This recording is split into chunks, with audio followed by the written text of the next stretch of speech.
Welcome back to our channel. In today's video, we'll be remembering some of the well-known figures in the United States who have recently passed away in the past few days, along with a few other notable individuals from around the world. Before we begin, if you find this video meaningful, don't forget to hit the like button to support the channel. Your support gives us the motivation to keep creating more high-quality content. Thank you so much. And how about you? Have you heard of any of these individuals before? If yes, leave a number 1 in the comments. If not, comment number 0. We'd love to hear your thoughts. Enjoy the video and thank you for staying with us. Junior Edwards, a familiar face on the reality TV show Swamp People, has passed away, leaving behind a legacy deeply connected to the Louisiana Bayou. As a veteran alligator hunter, he was known nationwide for his expert skills and bravery, becoming the heart and soul of the show from 2010 to 2015. Alongside his son Willie Edwards, he took on thrilling survival challenges that captivated audiences.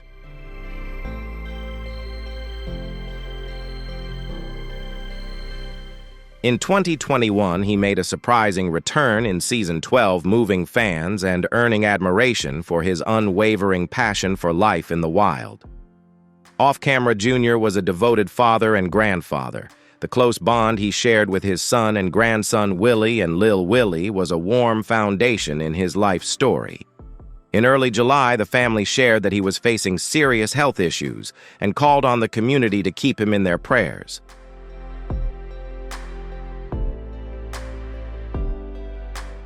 Although the cause of his passing was not disclosed, his impact is undeniable.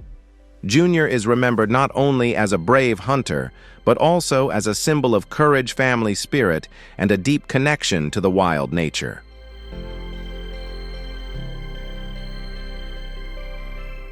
Malcolm Jamal Warner, the actor best known for his role as Theo Huxtable on The Cosby Show, passed away at the age of 54 in a drowning accident while vacationing in Costa Rica.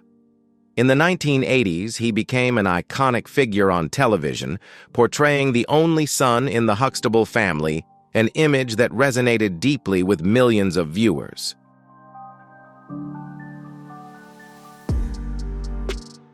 After The Cosby Show ended, he continued to expand his career with impressive roles in Malcolm and Eddie Reed, Between the Lines, The Resident, as well as more profound projects like Sons of Anarchy Jeremiah and The People vs. O.J. Simpson. Beyond acting, Warner was also a talented director and a multidisciplinary artist.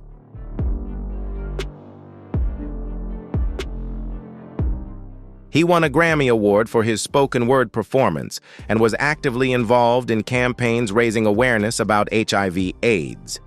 Most recently, he co-hosted the podcast Not All Hood, where he engaged in honest conversations about topics such as Black masculinity and mental health. Malcolm leaves behind a wife, a daughter, and a career spanning over 3 decades, marked by artistry, integrity, and social responsibility.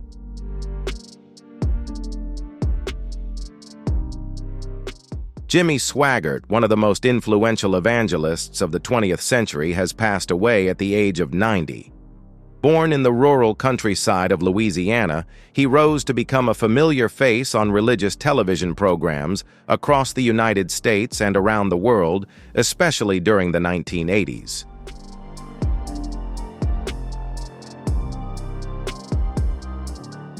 He was the founder of the Sun Life Broadcasting Network and the Jimmy Swaggart Bible College, a best-selling author and a prolific producer of popular gospel music albums. However, his career was also marked by major scandals. His tearful "I Have Sinned" speech in 1988 became emblematic of the fall from grace experienced by some televangelists after he was found to be involved in a prostitution scandal. Another incident in 1991 further damaged his reputation.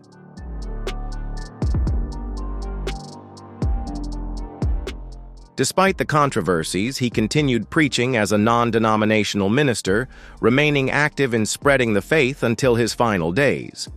Just 1 day before his passing, he was honored at the Southern Gospel Hall of Fame. Swaggert's legacy is a complex blend of musical talent, religious influence, and unforgettable lessons about faith, redemption, and the human condition.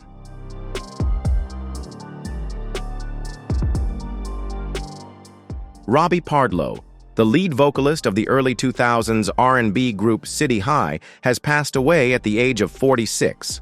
With hits like What Would You Do and Caramel City High, quickly secured a strong place in the hearts of music lovers thanks to their raw storytelling, emotional depth, and soulful melodies.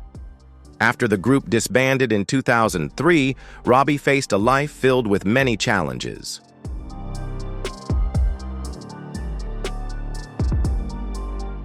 In 2010, he bravely appeared on the show Intervention, openly sharing his battle with addiction and the mental pressures behind the spotlight.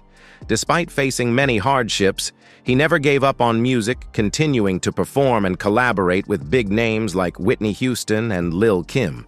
Robbie Pardlow leaves behind his wife Annika and 2 beloved children. His music and life story live on, reminding us that pain does not diminish beauty, and renewal can always emerge from the darkest places.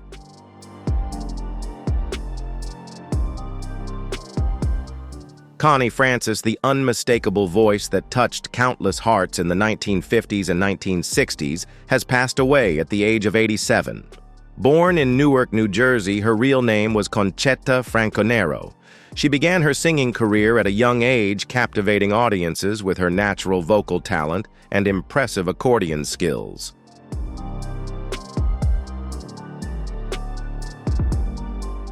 With hits like Stupid Cupid, Don't Break the Heart That Loves You, and My Heart Has a Mind of Its Own. Connie became the most successful female singer in America during her era, selling over 40 million records worldwide. Beyond her musical achievements, she also ventured into film, starring in Where the Boys Are, and receiving a Golden Globe Award for her outstanding contributions.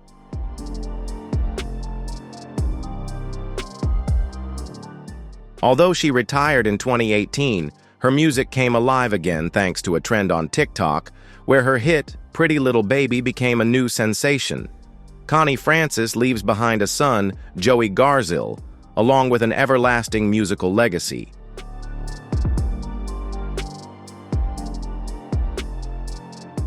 Eileen Fulton is a veteran actress who has been a staple on television for over half a century. She is widely known for her role as Lisa Miller in the long-running soap opera As the World Turns. This role not only made her a familiar face, but also won the hearts of millions of viewers worldwide throughout the show's run.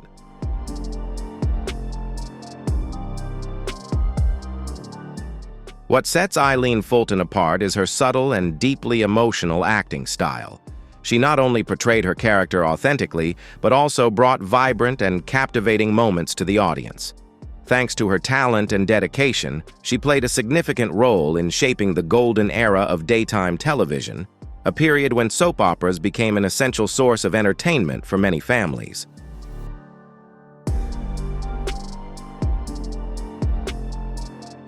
The role of Lisa Miller was not only a major turning point in Eileen Fulton's career, but also left a lasting impression on audiences and filmmakers alike. Over more than 50 years, she remains remembered as an American television icon, inspiring many younger generations of actors. Her contributions have enriched entertainment culture, especially in the realm of daytime television dramas.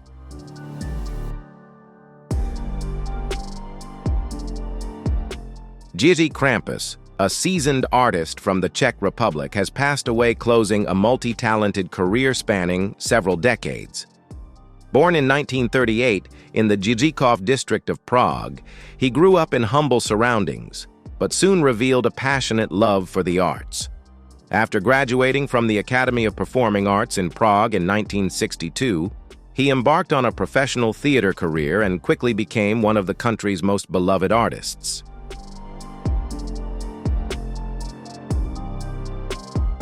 He performed at many major theaters such as Divadlo na Fidlovačce and was especially prominent at the Semaphore Theater, where he formed a brilliant comedic duo with fellow artist Miloslav Šimek, later founding their own stage.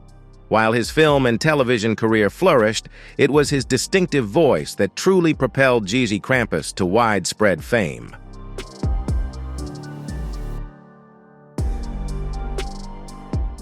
As the official voice actor for international stars like Jean-Paul Belmondo and Louis de Funès, he was nicknamed the Belmondo of the Czech Republic, a title reflecting his charm, humor, and unique personality. His contributions to voice acting earned him the prestigious Franciszek Filipowski Lifetime Achievement Award.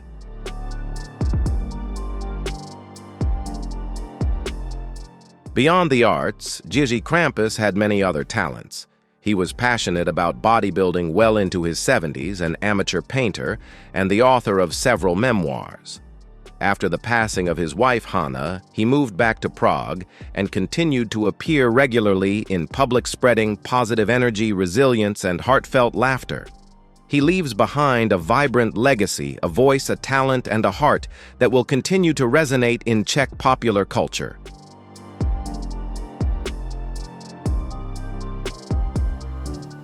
Raymond French, MBE, not only a sports legend, but also an inspiring voice in English rugby for generations.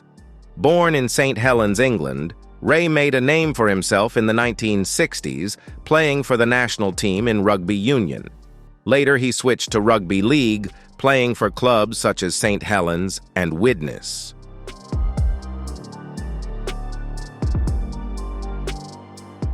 The highlight of his playing career was the 1966 Challenge Cup final at Wembley Stadium in front of nearly 100,000 fans, where he delivered an outstanding performance that helped his team secure a historic victory.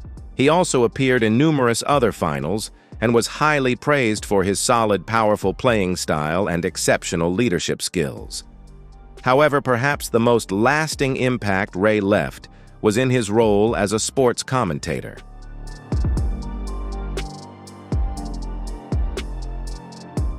Since 1981, he became a familiar face on BBC, known for his warm voice, subtle humor, and deep knowledge of the sport.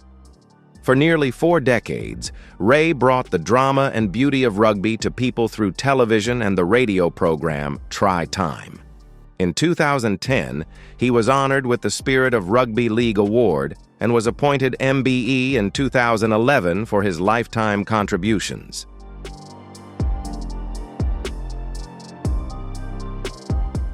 To honor him, the Man of the Match award at the 1895 Cup has been named after him, a well-deserved recognition for someone who dedicated his entire life to the sport. Ray French was not just a player, not just a commentator.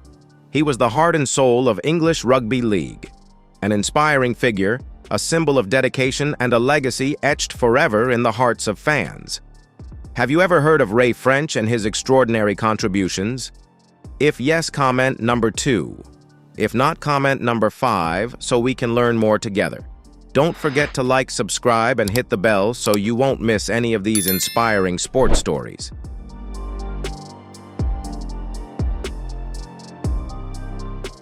Cher was born as Sherilyn Sarkeesian on May 20, 1946, in El Centro, California, into a turbulent yet resilient family. These early life experiences shaped her strength and patience long before the world came to know her simply as Cher.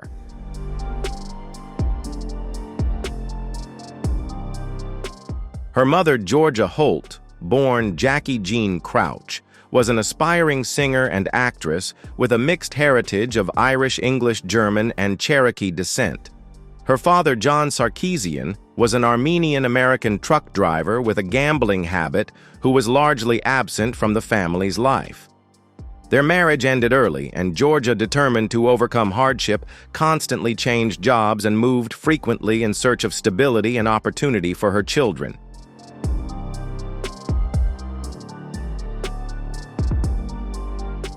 Constantly having to move meant Cher was often changing schools, which forced her to adapt quickly to new surroundings.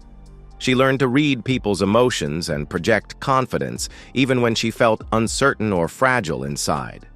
Money was always scarce, but her imagination was boundless.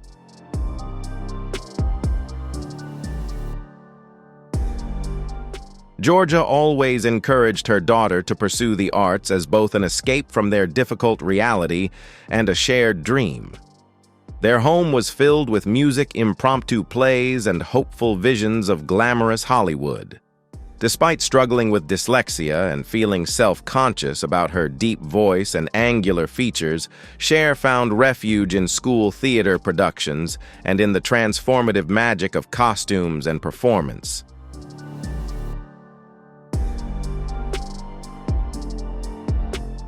She was mesmerized by the image of Audrey Hepburn and the glamour of 1950s cinema, but she also understood early on that becoming a star required more than luck. It demanded grit and relentless effort. By the age of 9, she was staging musical performances in the living room for family members, and by 12, Cher was certain that fame wasn't just a fanciful dream, it was a goal she could achieve.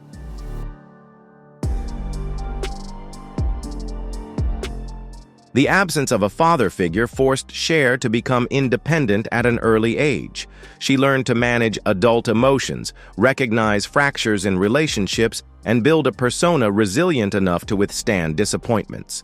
She also developed an instinct for constantly reinventing herself.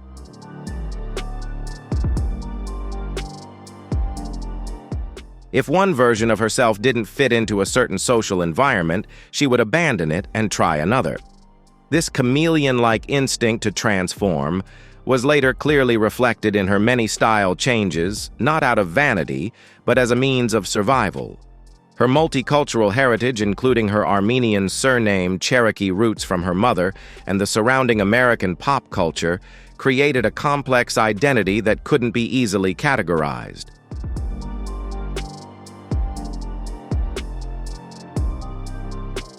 High school in Los Angeles broadened Cher's view of a diverse culture, beat poetry, Motown rock and roll, and the vibrant pace of the entertainment industry in the city. She felt out of place among the familiar blonde stereotypes, but refused to be invisible. Cher dropped out when she was just 16, believing that school no longer taught what she needed.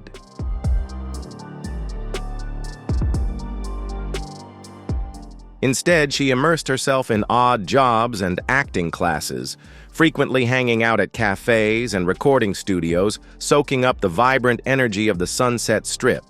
She worked as a backup dancer in clubs, waited tables when needed, and had a persistent instinct to connect with people even before she knew what to call it. Cher's destiny began to take shape in 1962 when she met Sonny Bono, then a 27-year-old production assistant for Phil Spector, the famous music producer.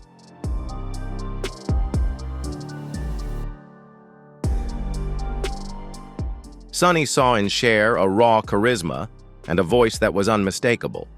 Cher regarded Sonny as a mentor protector and a gateway into the entertainment industry. They became friends, collaborators, and eventually partners in every sense. Before the song I Got You, Babe made her famous Cher sang uncredited backing vocals on Spector's recording sessions, learning directly from the very architect of the wall of sound blending melodies in dimly lit studios, absorbing how to create a hit.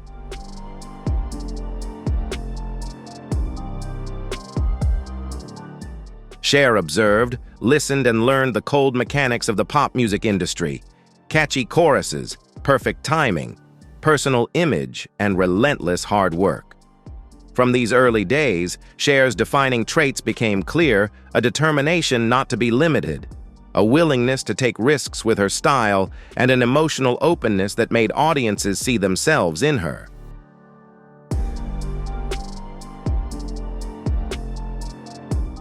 The girl who once feared her deep voice has now turned it into her signature feature.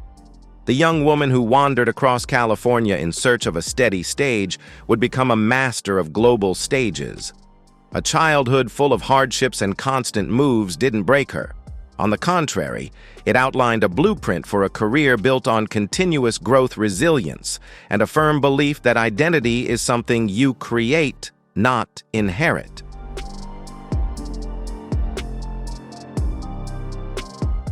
When the song I Got You Babe hit #1 in 1965, television quickly took notice of her.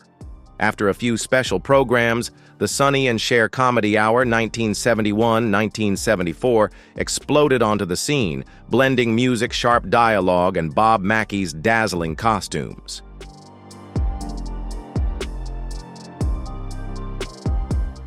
Cher's candid sense of humor, solo performances, and mischievous gaze made her a natural star in comedy, earning her multiple Emmy nominations.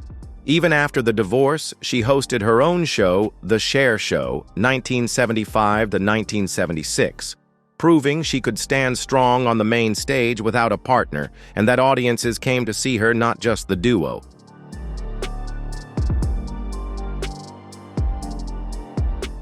The stage and film quickly became platforms for Cher to prove her serious acting talent.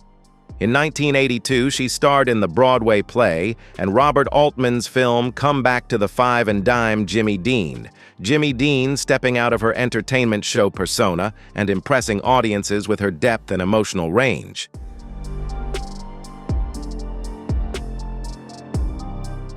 The next film, Silkwood 1983, saw her stand alongside Meryl Streep and earned Cher an Oscar nomination for her role as Dolly Pellicer, a strong yet vulnerable laboratory worker.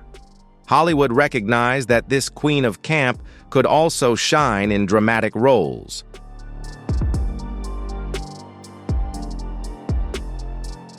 In the mid-1980s, Cher achieved three major successes.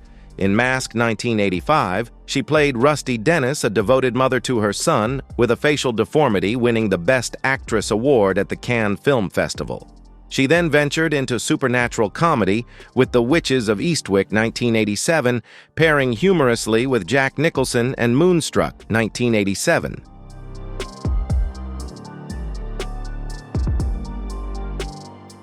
As Loretta Castorini, she combined everyday humor with deep romance, earning the Oscar for Best Actress and delivering one of the finest performances of the 1980s. Cher refused to be boxed into any single type of role.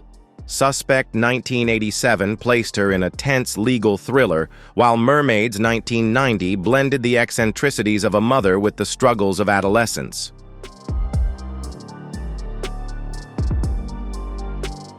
Faithful 1996 explored dark comedy, while her music videos kept the fire of her pop icon status burning bright. The music video for If I Could Turn Back Time 1989, filmed on a battleship with a sheer bodysuit that shocked audiences, sparked controversy, and captured attention everywhere.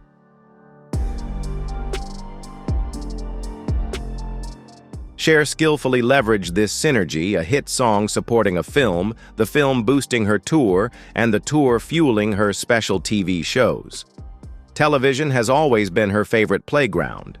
Guest roles on Will and Grace and appearances on reality competitions helped her maintain a youthful image with younger audiences.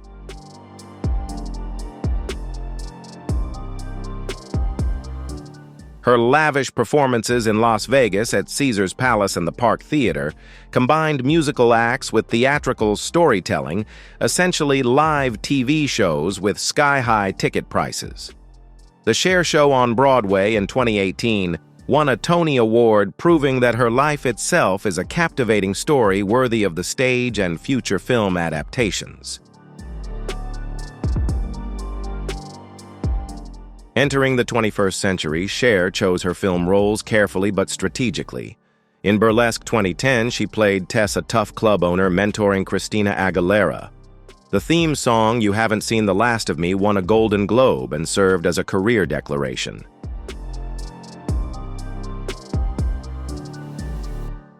Mamma Mia, Here We Go Again. 2018 marked her entry into the ABBA musical universe, playing Ruby Sheridan, making a late but shining appearance in the final act. Voice roles in animated films like Zookeeper 2011 showed her ability to embrace her own legend while reaching family audiences.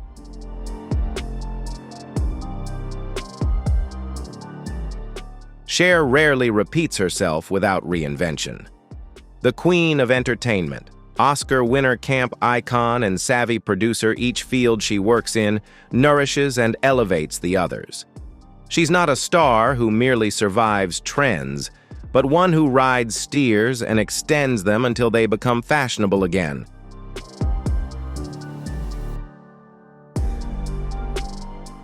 In an industry that demands constant reinvention, Cher's longevity is the most subtle special effect of all.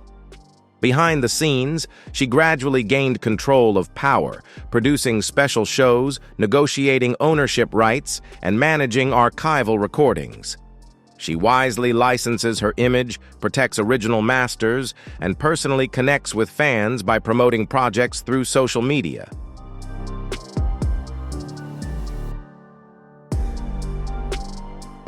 That quiet authority explains how a young backup singer for Phil Spector became a powerful mogul who controls her own path across multiple platforms. Her list of roles is just the tip of the iceberg. The real victory lies in the system she built to keep telling and selling her story on her own terms.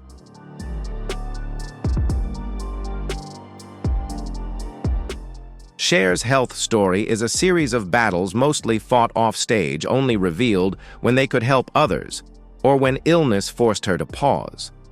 Dyslexia affected her school years, shaping how she processed information and memorized scripts. Instead of seeing it as a weakness, Cher developed compensatory techniques like color-coding scripts, practicing out loud, and trusting intuition over rote memorization. This neurological difference created a flexible adaptability that audiences would later perceive as her unique charm.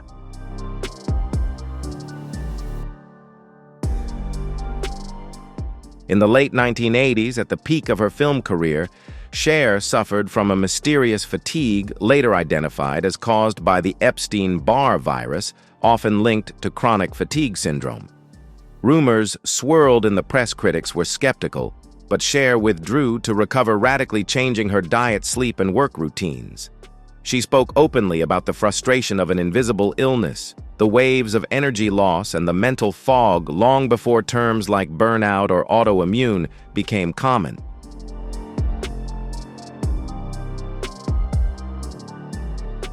Pelvic pain haunted her youth. Cher later revealed she suffered from endometriosis, a condition then poorly understood and often dismissed as ordinary menstrual cramps. She underwent multiple surgeries, including a hysterectomy, highlighting how women's reproductive health has long been undervalued by both the medical field and the media. In interviews, Cher used frank, sometimes graphic language to break down stigmas, connecting her personal story to a broader feminist critique of the healthcare system.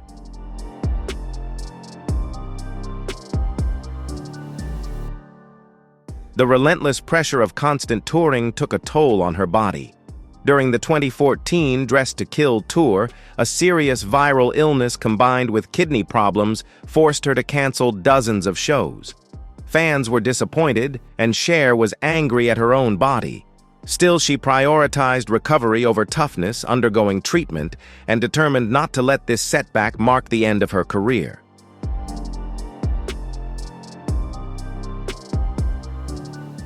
Even in her 70s, Cher treats rehearsals like intense training sessions.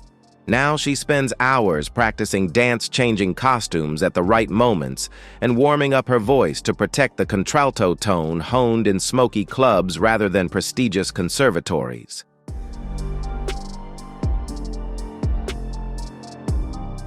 Cher has been open about her cosmetic surgeries from early on, including nose jobs, dental work to sculpt a sharp facial structure, and later subtle enhancements to maintain her iconic image, topics that have fueled plenty of media coverage. She neither apologizes nor preaches. She asserts her right to self-ownership. Her face and body are professional tools, and she has the right to maintain them as she wishes. Her blunt stance: if I want to put my head on a different body, I will pave the way for modern discussions about bodily autonomy, aging, and expressions of beauty.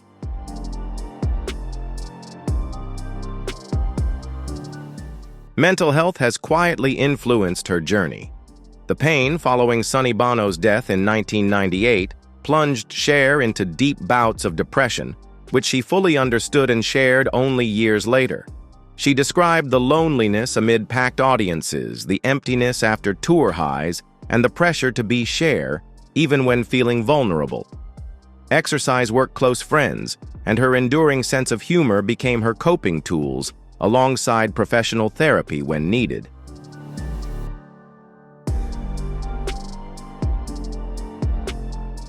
The profound pain after Sonny Bono's death in 1998 plunged Cher into a dark, foggy haze that took her many years to fully understand and express. Even standing on stage before thousands of fans, Cher experienced moments of extreme loneliness, the emptiness that followed the highs of tours, and the immense pressure to maintain a strong image while feeling fragile and vulnerable inside.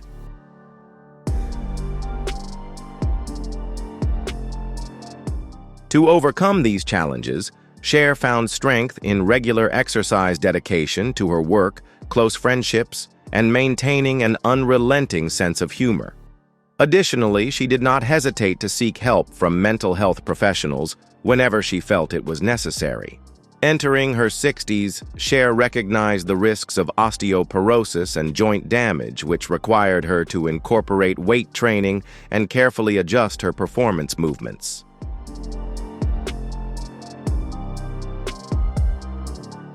She embraced Pilates resistance training and a highly disciplined diet rich in protein and low in dairy, all while maintaining joy in every workout. Cher openly celebrates her trainers and therapists, breaking the misconception that artistic legends can live effortlessly without self-maintenance. Maintaining her health is not just a habit, but an integral part of the personal brand she has built.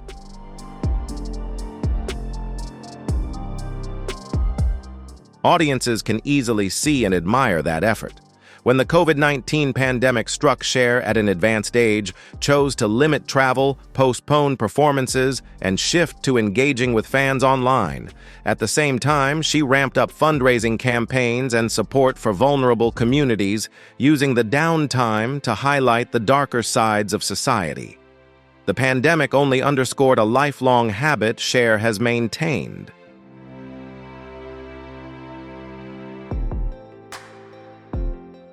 Whenever her body forced her to rest, Cher redirected her energy towards social activism, artistic development, or self-reinvention. Her health story is not a mere footnote, but the solid foundation supporting her career. Learning difficulties like dyslexia sharpened her adaptability. The Epstein-Barr virus taught her to regulate her pace of life.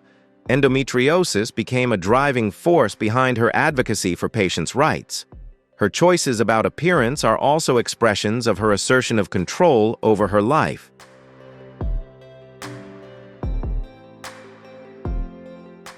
Illness, setbacks, and challenges have forged her willpower, helping her balance the grandeur on stage with the need to maintain her health.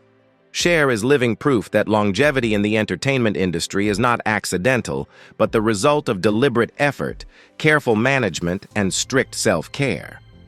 Loss has been woven into her life from an early age, long before the media knew her story.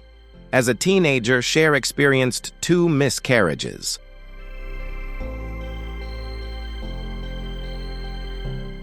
She recalls those memories with both sadness and anger, remembering how doctors once showed indifference and dismissed her pain. Endometriosis took away much of her time health and the chance of easier pregnancies. When Cher and Sonny finally welcomed Chastity, now Chaz, in 1969, motherhood was both a great joy and a profound fear.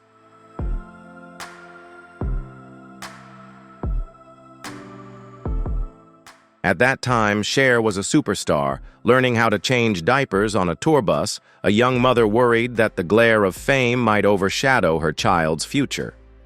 Many years later, during a brief and tumultuous marriage to Greg Allman, she welcomed her second child, Elijah Blue, in 1976. But stability never came easily. Greg struggled with addiction, caught in a relentless cycle of rehab and relapse. Cher once filed for divorce just 9 days after their wedding, later reconciled, and then separated again.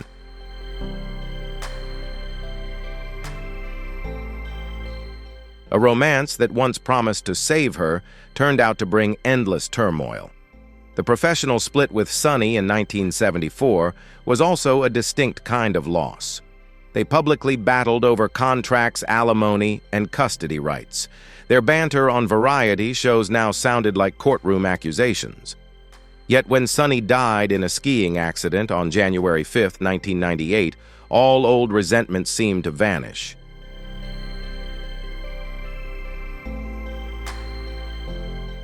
Cher delivered a heartfelt eulogy on national television, her voice trembling as she called him the most unforgettable person I've ever met. She mourned the complexity of the man. He was partner-rival, co-parent, funny friend, and the first person to believe in her.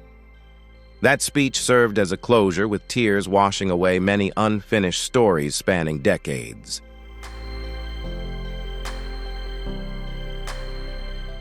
Motherhood also brought its own cracks.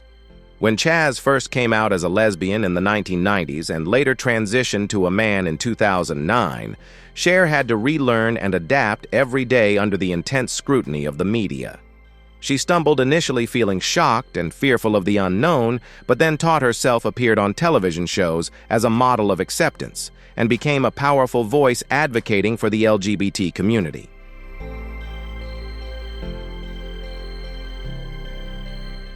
It was a simultaneous experience of loss and growth, mourning the future she once dreamed for her child, while accepting the reality of who they truly were.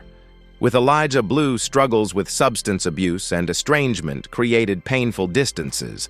Legal battles over custody and finances in the 2020s forced Cher to confront conflicts she had hoped to keep private, compelling a mother to balance protecting her children and respecting their personal freedom amid the brightest spotlight.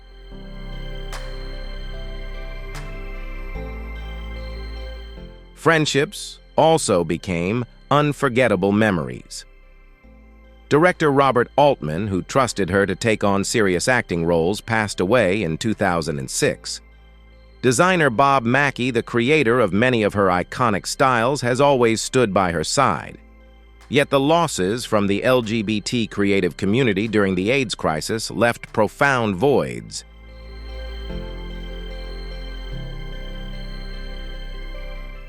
Cher volunteered in nursing homes, holding hands and softly singing to people whose names would never be mentioned in the media.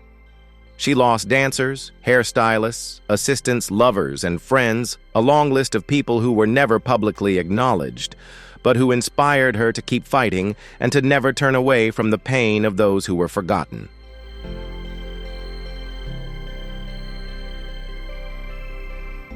Then came a devastating blow that seemed like it could break her. Georgia Holt Cher's resilient mother passed away on December 10, 2022, at the age of 96.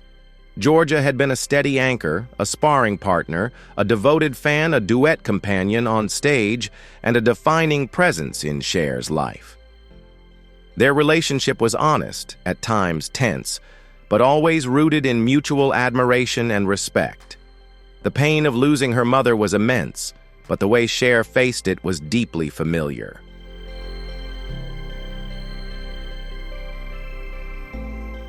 She coped by working, sharing memories on social media, releasing archival recordings of her mother's music, and turning personal loss into a shared legacy. The pattern is clear and unmistakable. Cher processes grief by transforming it into performance, activism, ritual, or rebirth. She doesn't pretend pain is glamorous. She simply refuses to let it be the end of the story.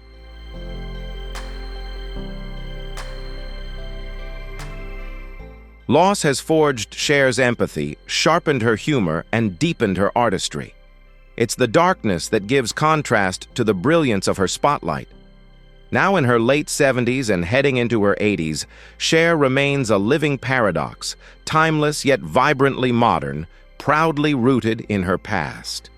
She still treats every day like a production meeting, overseeing every detail from managers and stylists to trainers and lawyers, because the sharing machine has never stopped.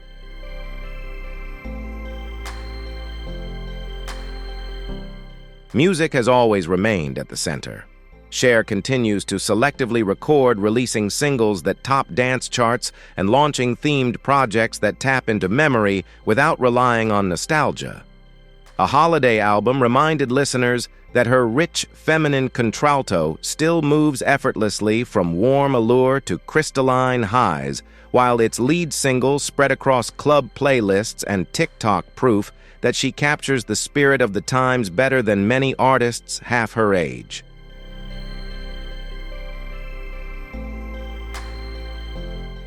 Touring once, a test of endurance for her, has now become a carefully orchestrated spectacle. Instead of grueling globe-spanning tours, Cher favors residencies or short-run tours designed to preserve her energy and maximize impact. These shows are like living museums of pop culture, every costume change a quote, every video clip a footnote to eras gone by.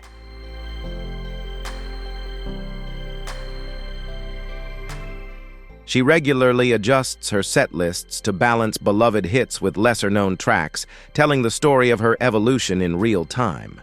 Las Vegas has long been her second home, but she also embarks on short tours across Europe, or makes surprise appearances at music festivals, subtly reminding organizers that scarcity can be a powerful marketing strategy.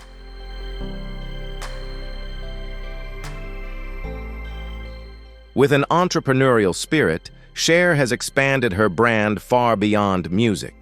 She launched her own fragrance line, ventured into vegan-friendly hair care products, and even stepped into the frozen dessert market with a gelato brand bearing her name, playfully punny while emphasizing sustainable ingredients.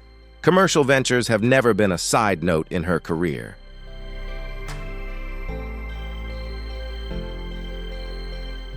Items like Turn Back Time, watches, sparkling moonstruck heart trinkets, and rhinestone-studded biker jackets are sold both online and on tour, often tied to charitable initiatives. Cher is also astute in managing copyrights and intellectual property, unafraid to pursue legal action to protect her financial interests. She sends a clear message: longevity in show business isn't just about charisma, it's safeguarded by smart, airtight contracts.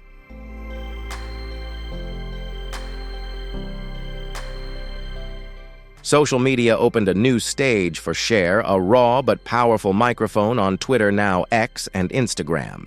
She uses all caps, drops, vowels, and sends witty remarks like bulletins from a glamorous war room. Sometimes she mocks political hypocrisy, other times she mourns a fan who just passed or jokes about leaving her phone under a wig.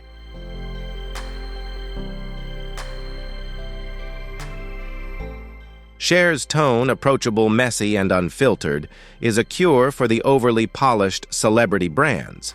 She uses her platform to advocate for LGBTQ+ rights, climate action, voting rights, animal welfare, and disaster relief, urging her followers to donate or call their government representatives with the spirit of a true grassroots campaign.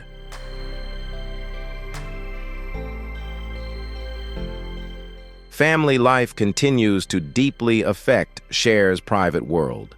Her relationship with Chaz is now filled with openly expressed affection, a testament to the journeys they've been through and the understanding they've achieved. With Elijah Blue, legal disputes and health issues have made headlines painfully difficult. Still, Cher views her actions as a mother's protection, even if court battles sometimes complicate the story.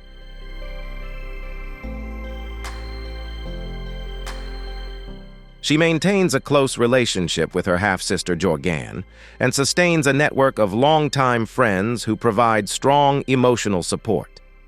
The death of her mother, Georgia Holt, still echoes in her mind. Cher keeps her mother alive through joint music releases, stories on television shows, and small rituals like wearing her mother's ring on important days or carrying her mother's recipes in the kitchen during holidays.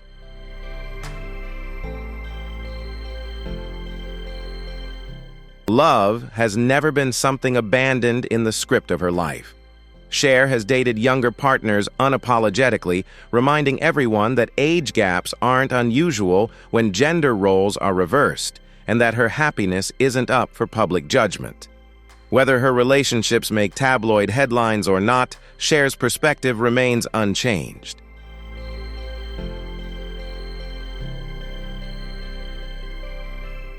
She follows curiosity and emotion wherever they lead her without explaining that equation to outsiders. Culturally, Cher has transformed from a pop star into a living archive. Museums borrow her costumes for exhibitions on fashion and identity. Drag artists use her as a genetic blueprint. Broadway honors her life with a jukebox musical splitting the role among 3 actresses to portray different phases of her reinvention.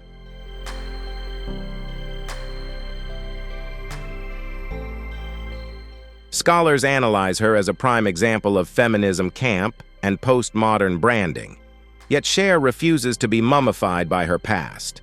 If an exhibition doesn't contribute to something new, she isn't very interested. Legally and politically, she remains actively engaged. Copyright lawsuits, petitions supporting disaster relief in Armenia, and fundraising campaigns for animal rescue in Ukraine all demonstrate her vision transcending.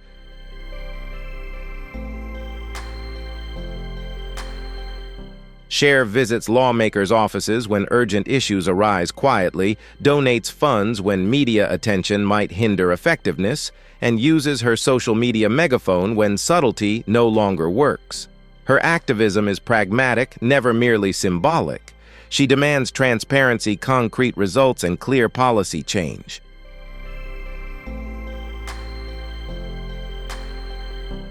In her daily life, Cher maintains strict discipline without losing her joy.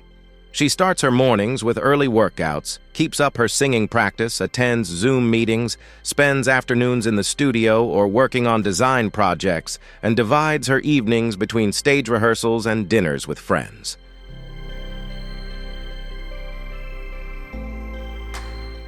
She continues to collect art and antiques and loves decorating her homes, a Mediterranean-style vaulted retreat in Malibu, a spot in Las Vegas for work, and other properties kept private from the media.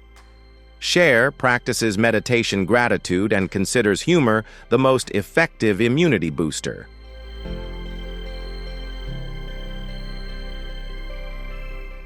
Ultimately, Cher's presence today is defined by the coexistence of 2 extremes. She is both a legend and a mortal, a meticulously polished icon and the auntie of social media, a grieving daughter and a joyful new girlfriend, a plaintiff in the courtroom, and a philanthropic patron.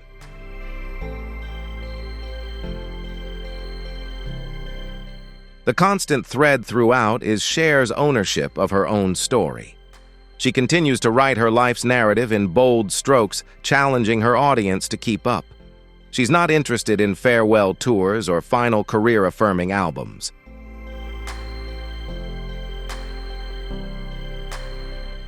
As long as there's a stage, whether physical or digital, Cher will step onto it. The lights shimmer on the sequins of her costumes, her voice cuts through the chaos, reminding everyone that survival in the entertainment industry is no accident. It's an art that Cher has tirelessly perfected over decades.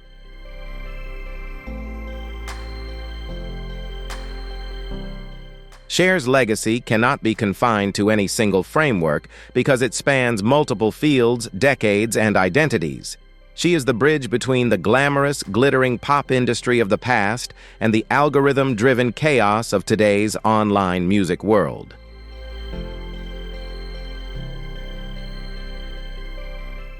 What makes Cher truly resilient isn't just surface-level reinvention, but a strategic transformation, one that preserves her core values and authenticity while continuously evolving her appearance to stay in step with the times.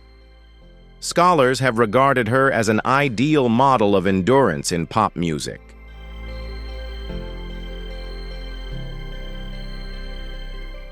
Many major artists like Madonna, Lady Gaga, Beyoncé, and countless other stars have learned to reinvent their image, manage contracts, and take risks in the style of Cher.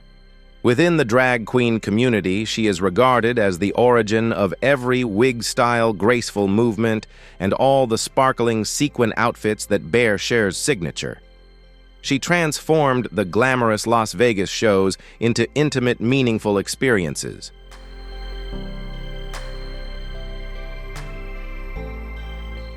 Cher's distinctive voice with a contralto range and a slightly androgynous quality expanded the boundaries of female singing in an era when radio favored clear soprano voices. Her warm, deep tone created space for unique singers like Annie Lennox, Tracy Chapman, and Adele to gain widespread recognition while maintaining their individuality.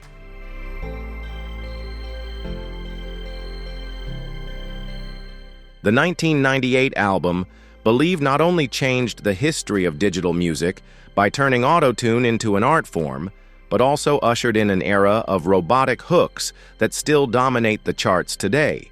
However, Cher can also set aside all technology, delivering raw, stripped-down ballads with a natural voice, proving that tools are merely extensions of the artist, not crutches to cover up flaws.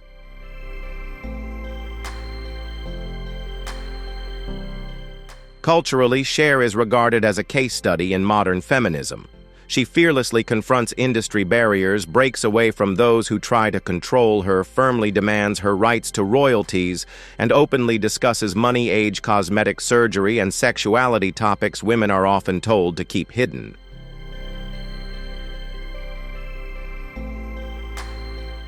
Cher represents a vibrant spirit of feminism, not an academic theory, but a practical guide to survival study. Diligently take control of your image, demand your deserved worth. Help others move forward, and never let shame be used as a bargaining tool.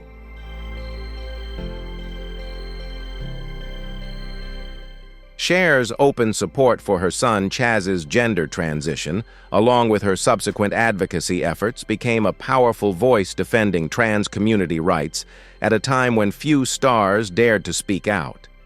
Through this, she has illustrated the challenging yet deeply loving work of growth, supporting millions of families on similar journeys.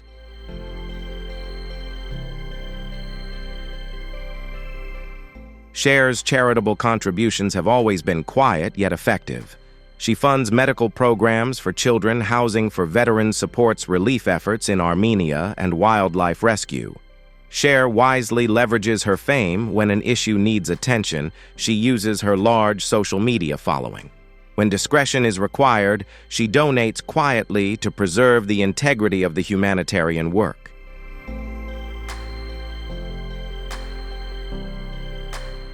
Cher's fashion style and visual culture are also seen as icons of boldness. The creations of designer Bob Mackie, in collaboration with her, redefined the red carpet language. The mohawk hat and sheer dress at the 1986 Oscars are now museum artifacts and have become inspiration for classic Halloween costumes.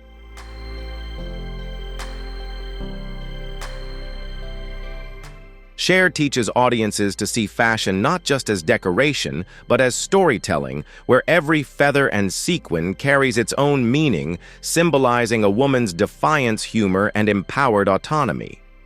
Contemporary designers regard her as a source of inspiration to boldly break all boundaries in design, amplifying theatricality and uniqueness.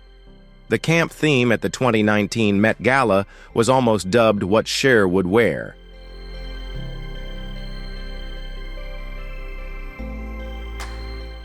In business, Cher is also a pioneer negotiating creative control in television shows, investing in residency performances to secure profit sharing and fighting for fair royalty calculations.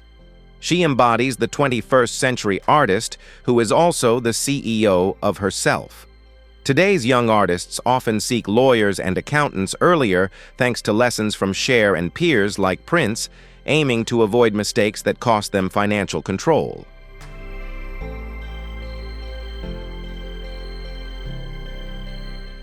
Cher's copyright lawsuits have been closely watched by industry insiders as warning signs of how older artists protect their income streams in the era of music streaming. Narratively, Cher is the ultimate comeback icon. Pop culture loves a good comeback story, and Cher has turned it into a living brand. Each return isn't a rise from the ashes, but a leap from one peak to another, from television to film, from film to dance pop, from pop to Broadway, and from Broadway to the biographical musical.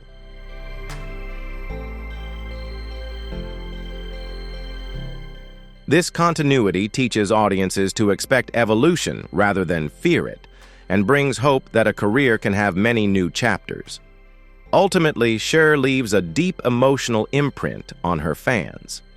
She is seen as a companion through every stage of their lives, the first youthful stirrings linked to the song Gypsies, Tramps, and Thieves, the heartbreak ballads in After All, the awakening and recognition of the LGBT community through her unwavering support and the renewal entering middle age with disciplined dedication.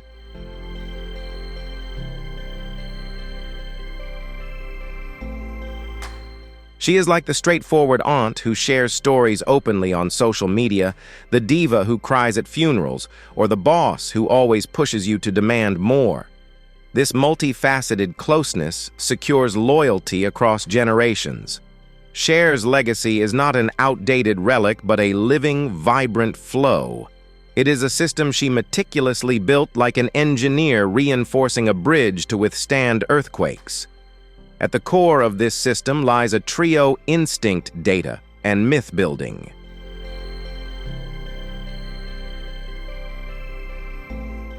Instinct signals when an image producer or platform becomes outdated.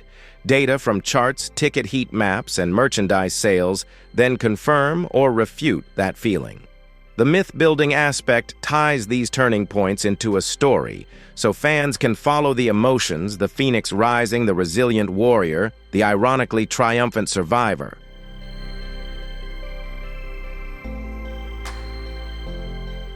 Cher knows how to announce change with spectacular performances, a new wig, a stunning dress, a bold shift in musical genre, and then explains it with honesty in interviews, making the audience feel like co-authors of her evolution rather than being dragged along. Her creative process is tactile and collaborative, testing songs by singing them out loud, tweaking monologues between sets for comic timing, refining choreography by actually dancing rather than just directing from the sidelines.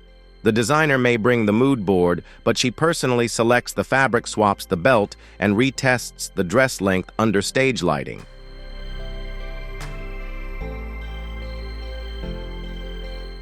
Directors may pitch ideas, but she makes them nervous by tightening the story's pacing, adding a punchline, or slipping in a wink that turns tragedy into camp.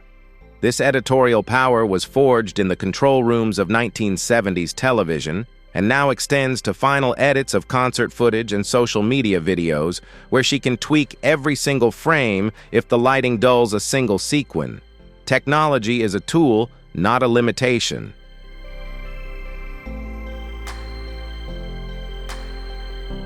She was known for her tireless dedication to supporting the arts education and community development. Her legacy extends across many of Los Angeles's most iconic institutions. One of her greatest contributions was leading the project to establish the Wallace Annenberg Center for the Performing Arts in Beverly Hills. There, she transformed a historic post office into a vibrant venue for theater, dance, and music.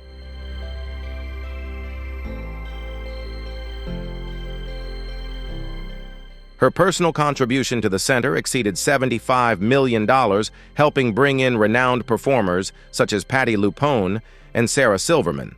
Beyond the arts, she actively supported the development of community spaces like the Annenberg Community Beach House in Santa Monica and GenPace, a senior center in Koreatown. Most recently, she backed the Wallace Annenberg Wildlife Crossing Project, a landmark overpass for wildlife set to open in 2026, reflecting her deep love for nature and the future.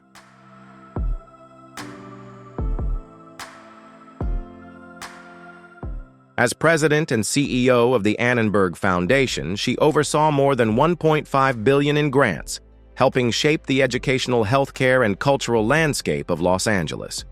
Her influence has touched generations, driven by a firm belief that the arts are a powerful force for connection and social change. She leaves behind a lasting vision with her family, continuing the meaningful work she so passionately led.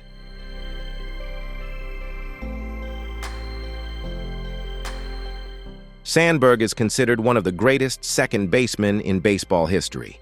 He changed the way people viewed the position with his outstanding defensive skills and impressive offensive power.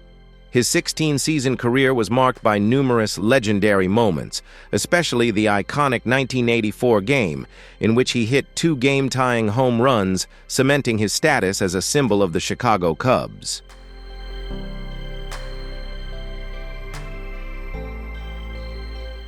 Since then, Sandberg was selected to the All-Star team 10 times, won 9 consecutive Gold Glove awards, and earned 7 Silver Slugger awards, the most ever for a player at his position. His .989 fielding percentage set a new standard for second basemen across the league. In 2005, Sandberg's remarkable contributions were honored with his induction into the National Baseball Hall of Fame.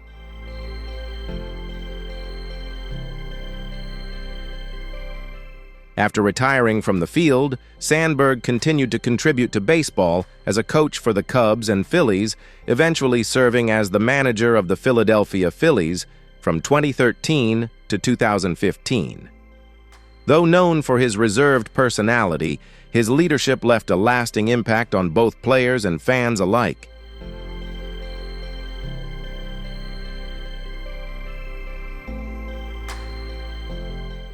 In 2024, Sandberg publicly shared his battle with metastatic prostate cancer.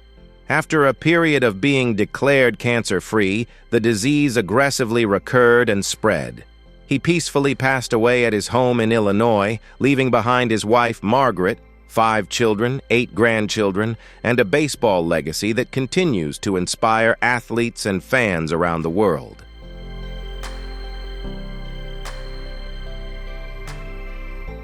Alon Abutbul is renowned for his intense and emotionally powerful acting style, with a career spanning over 4 decades, featuring roles in classic Israeli films as well as major Hollywood projects.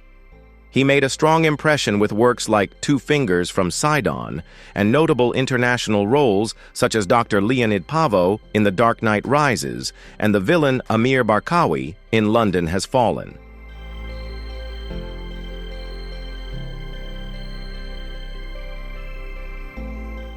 He has received Best Actor awards at major international film festivals such as Jerusalem, while also making a mark on television with beloved shows like Shabbat V'Jim and guest appearances on popular American series including NCIS Homeland and FBI International. Additionally, he lent his voice to the character General Val Miranda in the animated series Three Below, expanding his influence to younger audiences.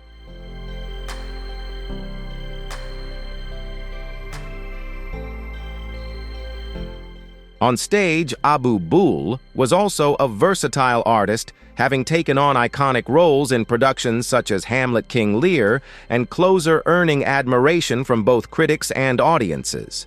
Beyond being an artist, he was a passionate advocate for social justice and political reform, actively participating in campaign efforts during Israel's 2006 elections through writings, songs, and speeches calling for responsibility and change. He leaves behind his partner, Shirt Bilya, 4 children, and a courageous artistic legacy with far-reaching impact.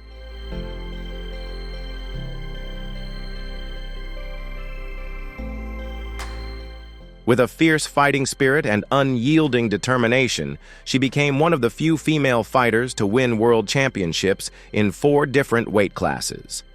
From 2006 to 2015, Olivares steadily climbed the ranks, conquering titles in the super bantamweight, lightweight, featherweight, and super lightweight divisions. Her powerful knockouts, especially the victory over Jessica Villana to claim the WBO featherweight title, clearly demonstrated her dominance in the boxing world.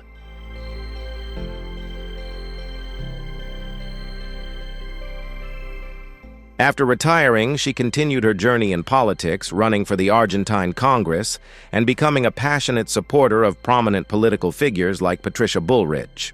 Although her first campaign in 2021 was unsuccessful, she made a strong comeback in 2025, winning the highest number of votes in the Santa Fe Provincial Constitutional Council election. Additionally, Olivares was appointed head of the Argentine Sports Agency, marking a significant transition from athlete to successful public official. In 2025, she suffered a severe stroke and, despite intensive medical care, passed away 2 weeks later. Her indomitable spirit lives on in the hearts of fans as a warrior who never knew surrender.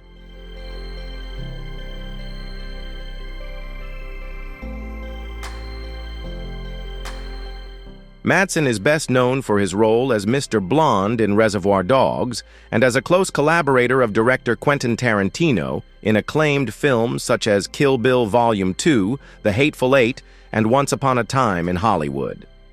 His filmography extends beyond classics to include Donnie Brasco, Free Willy Thelma, and Louise Species and Sin City, making him a familiar face in action, psychological, and horror genres for over 4 decades.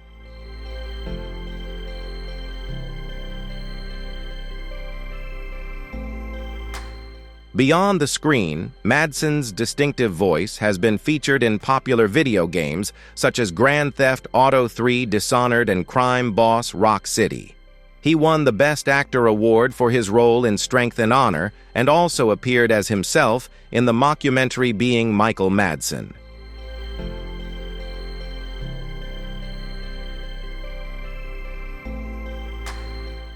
Despite facing many personal challenges, including the loss of his son and legal issues, Madsen never stopped giving back.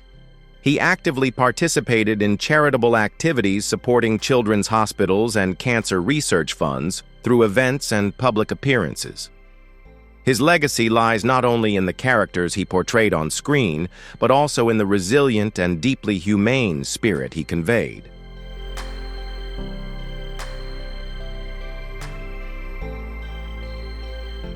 Sharon Osbourne is facing a heartbreaking new chapter following the passing of her husband, rock legend Ozzy Osbourne. Known for their decades-long love story and unbreakable family bond, Sharon is now living with her children, Amy, Kelly, and Jack, who remain by her side as a steady source of support and strength.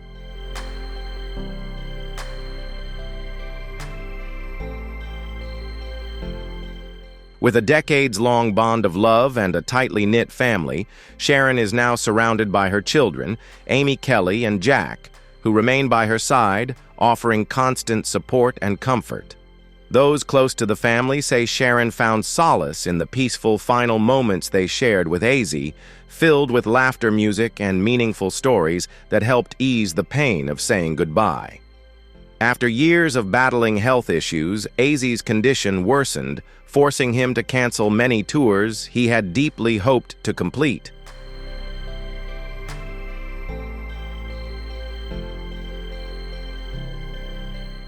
However, until his final days, he remained dedicated to his music and fans.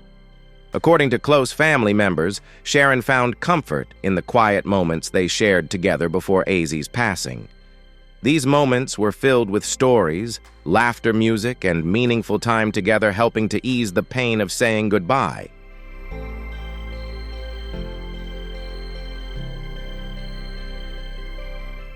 After many years of facing health challenges, Azzy's condition worsened, forcing him to cancel tour dates he had long hoped to complete. Still, he remained steadfast in his dedication to music and poured his heart into his fans until his final days.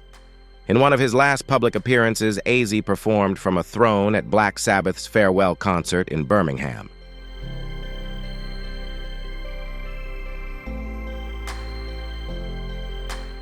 That night became incredibly emotional, a chance to honor his legendary career and bring closure to a lifelong journey in the rock music world.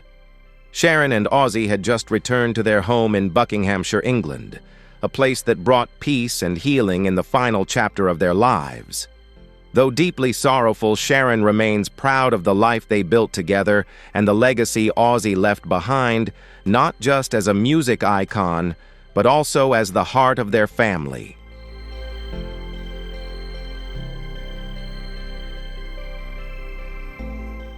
The memory of him will live on forever through music, precious moments, and the love they shared.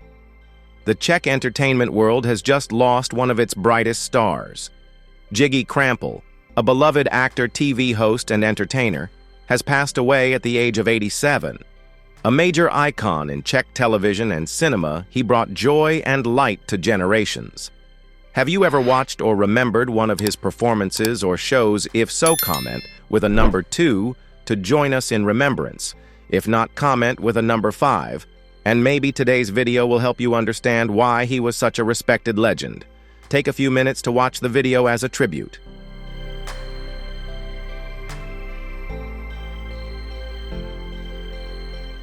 From variety shows to dramatic roles, his voice and presence were instantly recognizable, making him a revered icon of the late 20th century.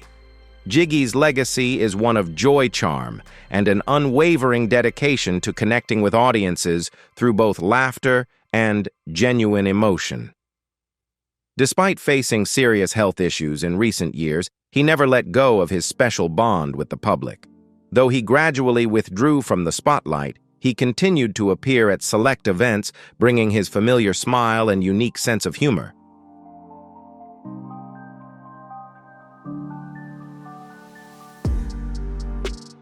Friends, fans, and colleagues remember him not only for his performances, but also for his ability to bring people together through laughter and warmth.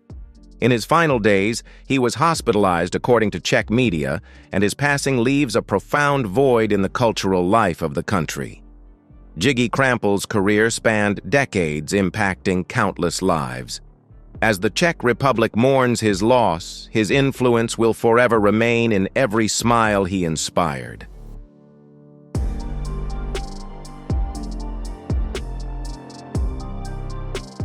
Wendy Joan Williams was born on July 18, 1964, in the seaside city of Asbury Park, New Jersey, as the middle child of Thomas and Shirley Williams, both educators who valued academic excellence and honesty as the cornerstones of their family. Witnessing the racial tensions and economic decline that overshadowed their coastal town, her parents decided to move to the lush green area of Wayside when Wendy was just 5 years old, seeking a safer environment and better schools for their family.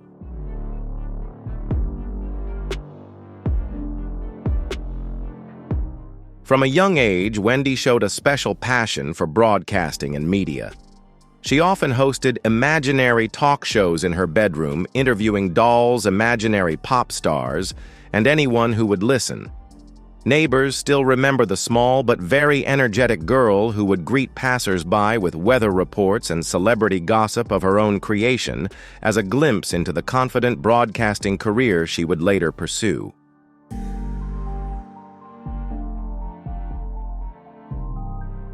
During her elementary school years at Ocean Township, Wendy began to experience insecurities that made her more outspoken. As a tall girl with a bit of extra weight, she endured teasing, which helped her develop a sense of humor and learn how to use witty stories to mask her pain. Teachers noted that she was extremely energetic. Her mother channeled that abundant energy into dance classes, Girl Scouts, and the church choir, helping Wendy build confidence and discipline on stage.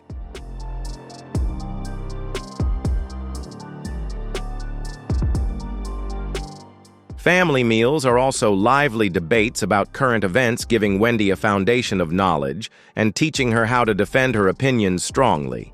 The first time she tried broadcasting was in a 5th grade talent show when she reported fake news about a mysterious meat dish in the school cafeteria, making the audience burst into laughter, but also receiving a stern warning from the principal, proving that controversy can go hand in hand with applause.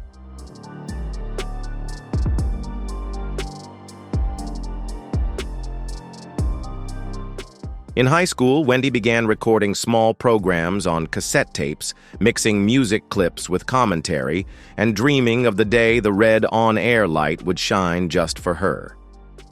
Ocean Township High School became her testing ground to perfect her voice and vision. She joined the marching band, ran for student council, and tried out for the cheerleading squad, always finding ways to hold the mic.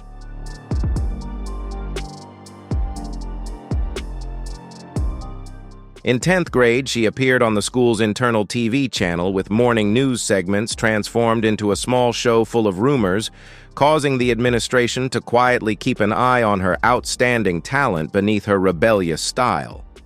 Academically, Wendy excelled in English and drama, while also showing practical skills by starting to sell self-made mixtape cassettes with personal messages between songs, an early form of personal promotion for the commercial deals she would later secure in her career.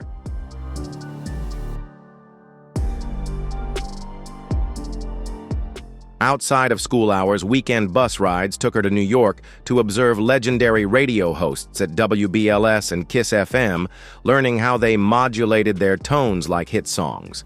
These trips helped her decide that college had to place her within the broadcast range of major stations.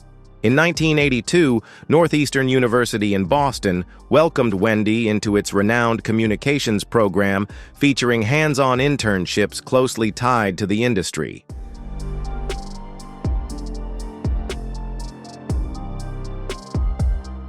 She also joined the Sigma Sigma Sigma sorority, but the place that truly captured her heart was Webb, the campus radio station where she hosted a nighttime rhythm and blues show mixed with sharp commentary. Between classes, Wendy interned at WRKO and WXKS-FM, learning time management techniques, smooth transitions, and how to keep listeners engaged through commercials. Although praised by professors for her research, she was often warned for being too blunt, something she saw as a sign that she was making a difference.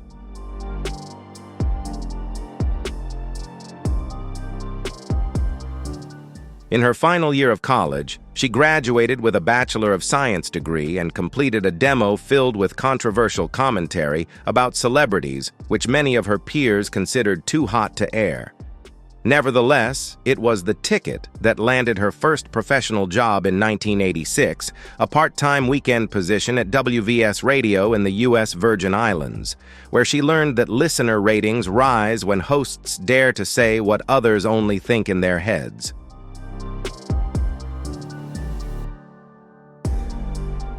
Returning to the mainland in 1987, Wendy quickly climbed the ranks, starting at Wool in Washington, D.C., before moving on to WQHT in New York and WSL in Philadelphia. The common thread wherever she went was her blunt celebrity commentary that sparked a frenzy of call-ins. Management often hesitated over her shocking style, but couldn't deny the growth in listenership and her continued promotions.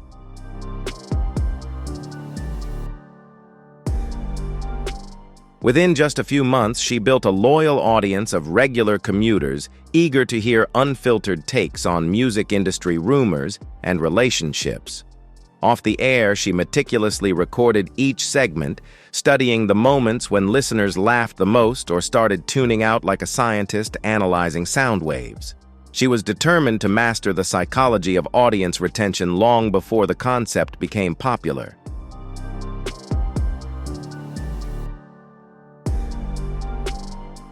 By her mid-20s, Wendy had earned the nickname Jack J. Say, a symbol she proudly carried signaling a powerful new voice breaking into a field long dominated by men. Wendy's childhood confidence had grown into a professional, self-assured, and distinctive style, laying the foundation for groundbreaking steps in her broadcasting career and quickly propelling her to public fame.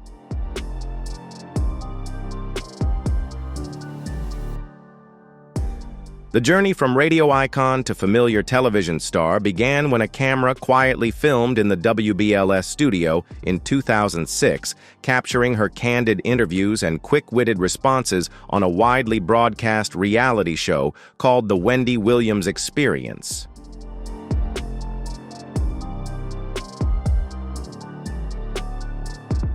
The show aired on VH1 turned Wendy's explosive energy in the studio into a captivating visual feast.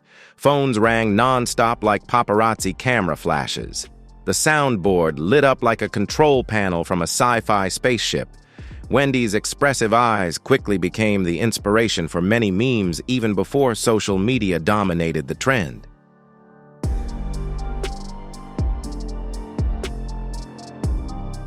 Viewership skyrocketed, thanks to her raw, unfiltered authenticity, convincing executives that Wendy's straightforward, no-holds-barred style could be the foundation for a successful daytime TV show. Behind the scenes, Wendy learned from legends like Oprah Winfrey and Phil Donahue, yet she always maintained her unique personality.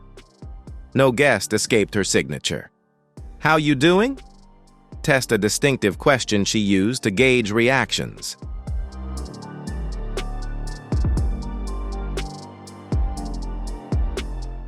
By 2008, she had signed a development deal with Debmar Mercury, committing to test the show for 6 weeks during the summer in just 4 markets, confident that audience curiosity would help her transcend her status as the regional radio queen to become a worthy contender on national television.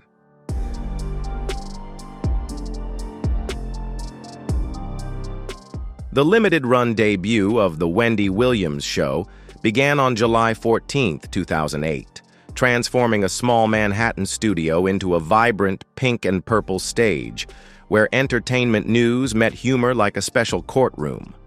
Audiences lined up early, hoping for a chance to sit in the purple chair personally chosen by Wendy, an honorary seat that allowed fans to ask questions producers deemed too hot to pre-write on the cue cards.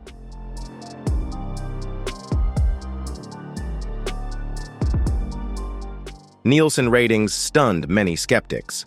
Within just a few weeks, test markets reported double-digit growth among key female viewers, leading to the show's rapid expansion to over 52% of U.S. households by September 2009. The show's formula combined hot topics, monologues, celebrity interviews, and the simple yet addictive Ask Wendy audience Q&A segment, all built on Wendy's extraordinary ability to seamlessly shift from shocking revelations to lively dance breaks without losing viewers' trust.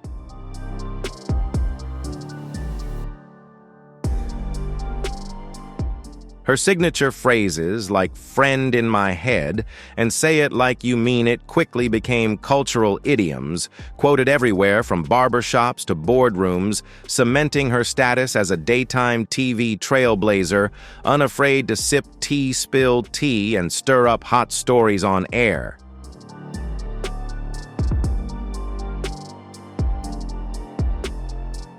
Television success opened new creative doors for Wendy. In 2011, she joined the 12th season of Dancing with the Stars, partnering with dancer Tony Dovolani and Sashyang in performances that prioritized personal flair over technique. Although she was eliminated in the second week, her brief appearance boosted her public recognition and reminded everyone that Wendy both loves the spotlight and isn't afraid to dissect it.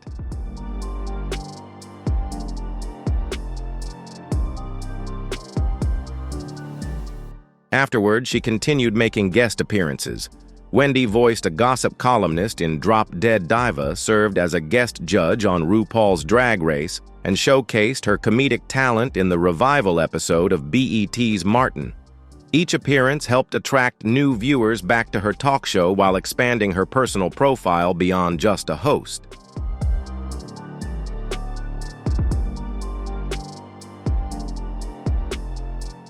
Alongside the main show, Wendy's After Show, a vlog filmed live on her office sofa and uploaded just minutes after recording broke new ground in audience engagement across multiple screens. With millions of views, Wendy proved she could master both traditional broadcast and digital platforms by treating fans as confidants rather than mere consumers.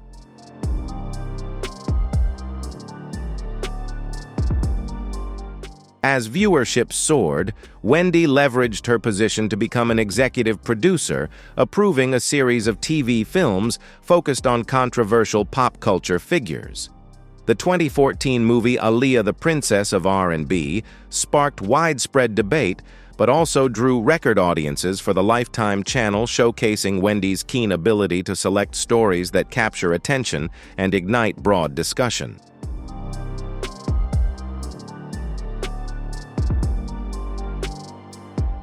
Wendy became a familiar face on the red carpet at major events like the Met Gala, the BET Awards, and the MTV VMAs, where reporters gradually reversed roles, shifting from questioners to the curious asking her about her personal style secrets.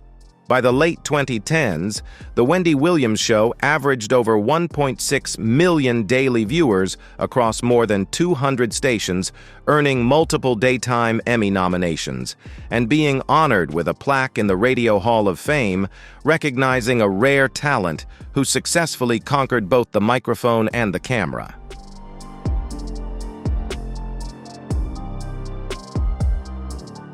Throughout her career, Wendy maintained an unspoken agreement with her audience she would speak her mind as long as they kept listening, never dulling the sharpness that helped her cut through the noise decades ago.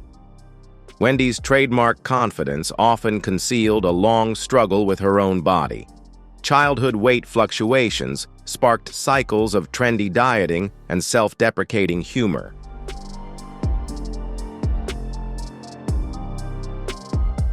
However, the deeper cause was discovered in her early 30s, when tests confirmed she had hyperthyroidism and Graves' disease. Symptoms like rapid heartbeat, bulging eyes, and sudden temperature changes appeared repeatedly. But Wendy chose honesty over concealment, inviting endocrinologists on air to explain the symptoms to her audience. Thanks to medication and a proper diet, the storms of her illness eased.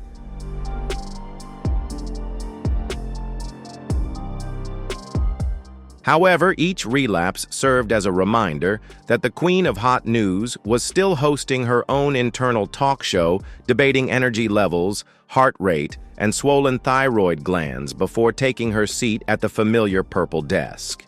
Everything came to a head on Halloween night in 2017, when Wendy, dressed as the Statue of Liberty, greeted the audience, stumbled over her words, and collapsed during a live broadcast watched across America.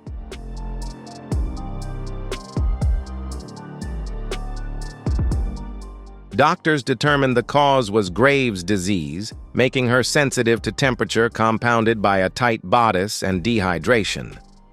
The audience witnessed her recovery the very next day, when Wendy calmly replayed the footage, analyzing it like any other celebrity mishap, turning a personal crisis into a televised lesson on thyroid triggers, electrolyte balance, and the recovery process. A classic example of transforming embarrassment into empathy and connection.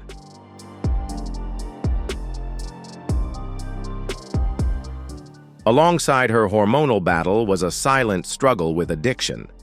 In her 2003 memoir, Wendy admitted that cocaine had once been the crutch keeping her alert during late-night shifts early in her broadcasting career.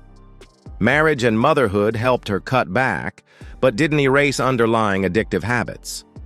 A broken shoulder in 2018 required prescribed opioid medication, triggering a relapse of cravings.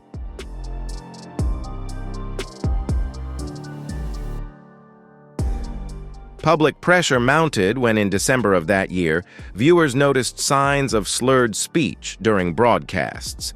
By March 2019, Wendy surprised many by announcing she had entered rehab, then returned weeks later to share about group meetings, curfews, and daily gratitude lists, turning her journey to sobriety into an ongoing story rather than a flashy finale.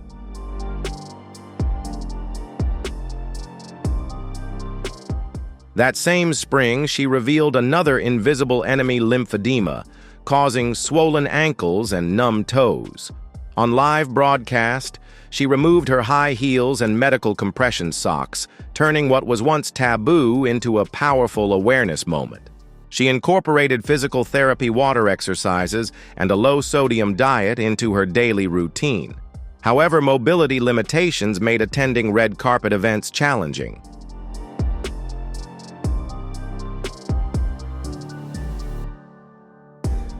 Wendy quickly adapted turning flats into a fashion statement and posting screenshots from her step counter to prove that swollen feet could still chase stories with 10,000 steps a day.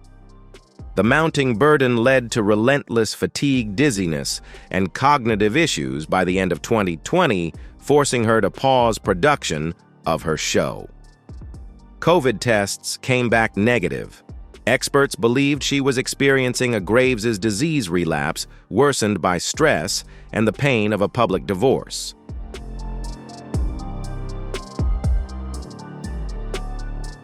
Wendy moved to Florida, still video calling producers, while her nieces prepared anti-inflammatory meals she shared on Instagram. Substitute hosts took the purple chair, sparking rumors she denied in April 2021 when she returned looking healthy but cautious, only to face another health crisis in September when studio security found her dazed and dehydrated just hours before a show premiere.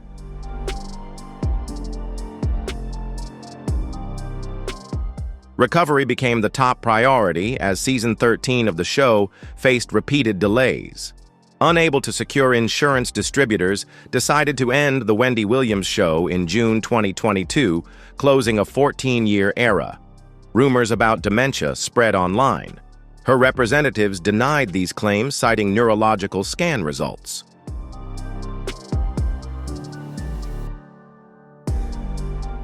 Wendy responded to the rumors by pulling up her compression socks on TMZ Live, clearly showing the stubborn swelling caused by lymphedema, while declaring, "I'm not declining, I'm recovering." She began embracing therapies like acupuncture, veganism, dawn meditation, and live breathing exercises with her fans. Determined not to be left behind, she trademarked the podcast The Wendy Experience and built a flexible team able to film anywhere suitable for her health condition.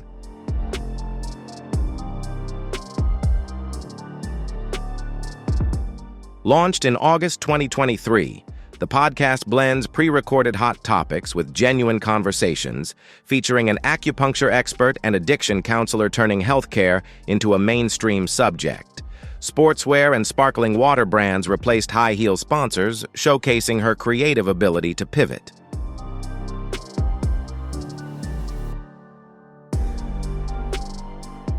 When relapses caused show delays, Wendy would live stream on Instagram right from her massage table, affirming that transparency is the new consistency. Her health journey isn't over yet, but it's a story she's telling herself with a mic in one hand and a medical compression sock on the other. In rare quiet moments between all-night playlists and nationwide studio shoots, Wendy continues to nurture her dream of motherhood, a dream fate has tested and challenged her time and again.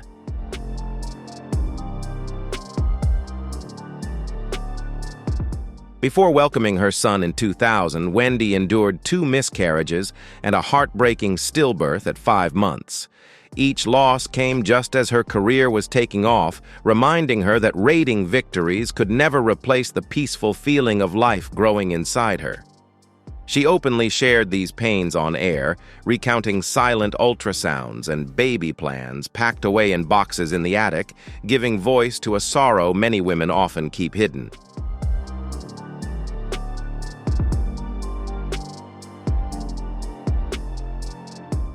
Listeners sent her letters thanking her for voicing the pain of empty cribs, creating a connection far deeper than the entertainment gossip that made her name. That transparency became an unexpected strength. By turning private pain into a shared story, Wendy realized that vulnerability could coexist with fame, and tears shed backstage could nurture empathy, making her audience love her even more.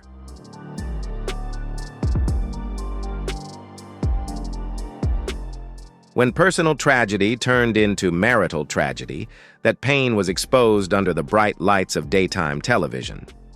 Wendy's 22-year marriage to Kevin Hunter, her business partner and executive producer, publicly fell apart in 2019 after tabloids published photos revealing his long-term affair and child with another woman.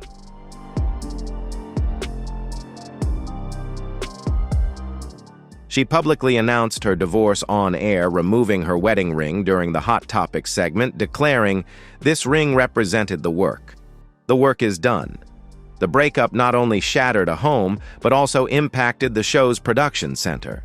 Staff who once balanced the couple's relationship now faced tense power shifts, while Wendy endured the shock of betrayal from the man who had once protected her brand.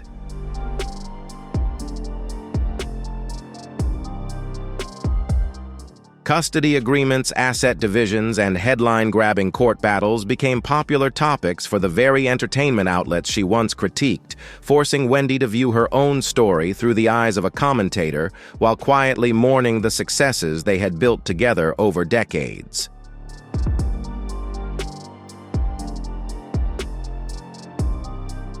The sadness deepened in December 2020 when Wendy's mother Shirley, a retired special education teacher with a calm and graceful demeanor, passed away. Pandemic restrictions limited attendance at the funeral, and a public dispute erupted when her brother accused Wendy of not attending an allegation she denied on air, tears shimmering beneath her false lashes. The incident highlighted cracks within the family magnified by fame. Private disagreements became trending topics, with condolences drowned out by clickbait headlines.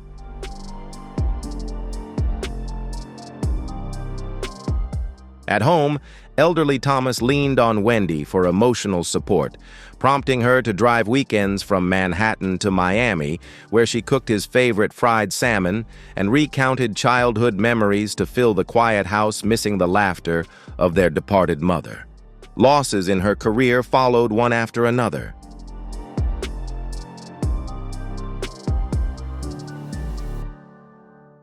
The cancellation of The Wendy Williams Show in 2022 ended a 14-year daily ritual that had shaped her identity as much as her own name. Those in charge dismantled the iconic purple chair, auctioned off stage props, and erased her name from the studio door where fans once eagerly took selfies. Broadcasting partners moved on to new hosts.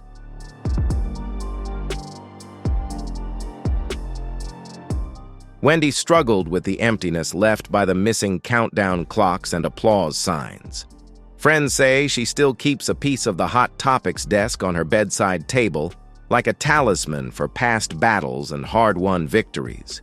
Yet within that void, she also felt freed from the grueling filming schedule that once overshadowed family birthdays and long weekends, creating space for her to grieve, heal, and rediscover her voice beyond the stage lights.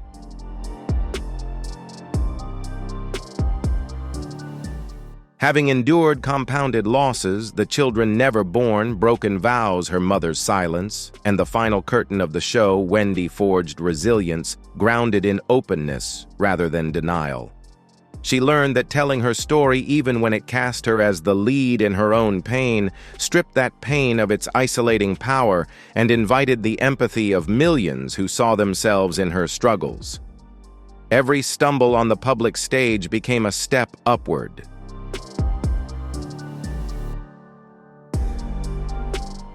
Every tearful confession was a reminder that survival, not perfection, is what builds a legacy. And so amid the emptiness, she began to build a new future. Writing podcast scripts during lonely late nights, video calling her father, and journaling gratitude for the lessons only loss could teach. The microphone remained, but now it carried a deeper tone sprinkled with echoes of farewell.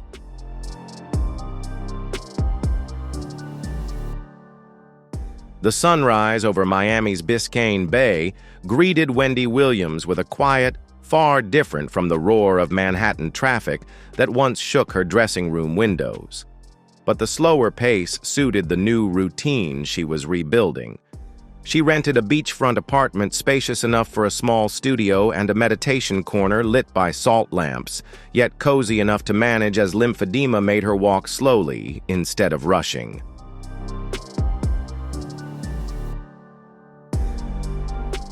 Each morning begins with guided breathing exercises streamed live on Instagram.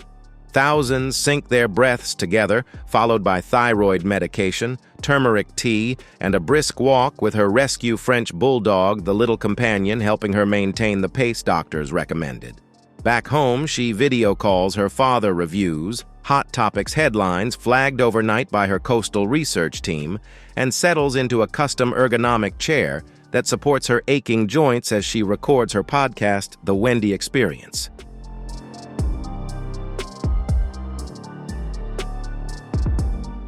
The show's stage was simply a velvet backdrop and a ring light. But that intimacy rekindled the spark of her early radio days. No teleprompter, no audience, just Wendy, the microphone, and listeners hungry for unfiltered truth. The podcast format gave her strategic flexibility. Pre-recorded rumor segments aired on Mondays.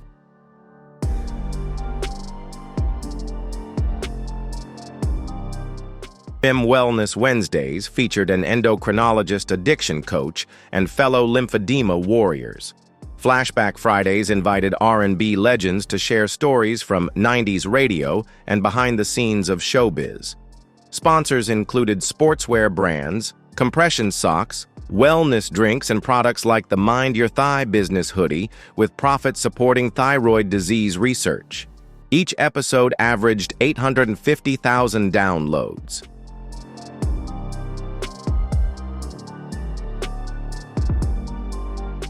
This impressive success led SiriusXM to sign a simulcast deal, giving Wendy her own afternoon time slot on their Urban View channel.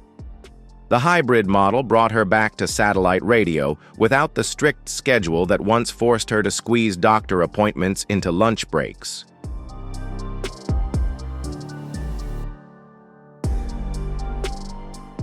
A powerful performance caught SiriusXM's attention, leading to a simulcast contract that granted Wendy her own afternoon time slot on their Urban View channel. This hybrid model allowed her to return to satellite radio without being tied to a strict schedule that once forced her to squeeze doctor appointments into lunch breaks.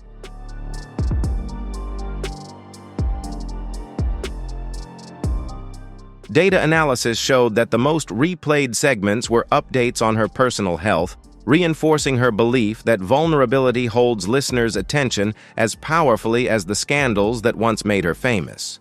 The entrepreneurial spirit remained strong. Wendy Williams' Hair World relaunched online with carefully curated front-lace wigs in partnership with oncology nurses. Wig sales soared every October Breast Cancer Awareness Month as Wendy streamed live tutorials on scarf tying and scalp care.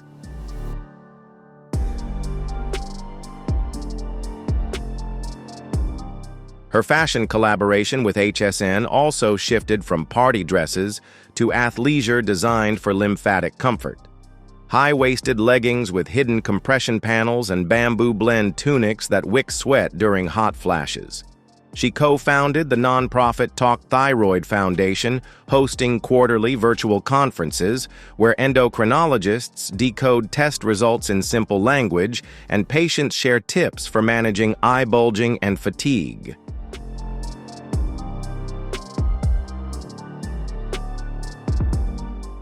Sponsorships fund free TSH screenings at mobile clinics in underserved areas, reflecting the community service ethic her educator parents instilled. As chairperson, Wendy oversees finances and actively advocates, often making surprise visits to check blood pressure stations and take selfies with volunteers.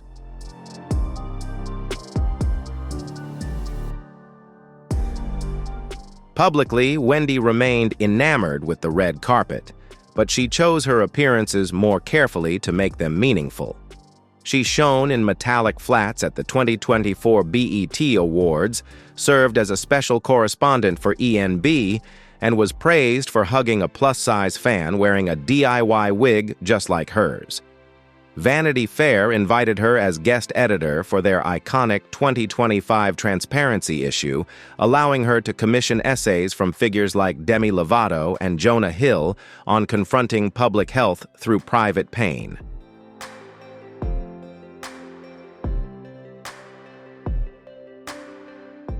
Television didn't disappear entirely either. She signed a development deal with OWN to host a roundtable show called Hot Topics, a recurring primetime special featuring rotating guests who analyze cultural flashpoints through the lens of lived experience. Guests included autoimmune disease advocates, addiction influencers, and entrepreneurs, people like Wendy, who reinvented themselves after very public falls.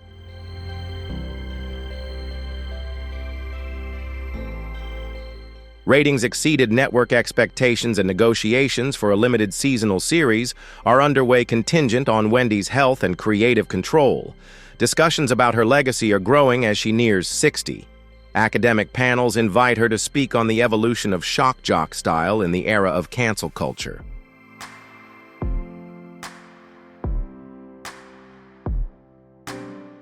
Northeastern University's School of Journalism established the Wendy J. Williams Scholarship for women who dare to speak out in media, and she records motivational videos every year, reminding recipients that kicking down doors is cardio for the soul. Media historians praise her mix of confession and commentary as a bridge between the confrontational radio style of Howard Stern and the authenticity of the modern influencer.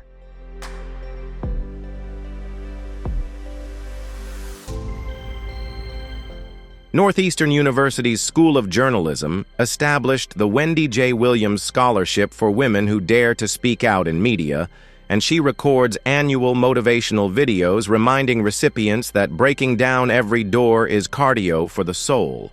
Media historians praise her blend of confession and commentary as a bridge between Howard Stern's confrontational radio style and the authenticity of modern influencers.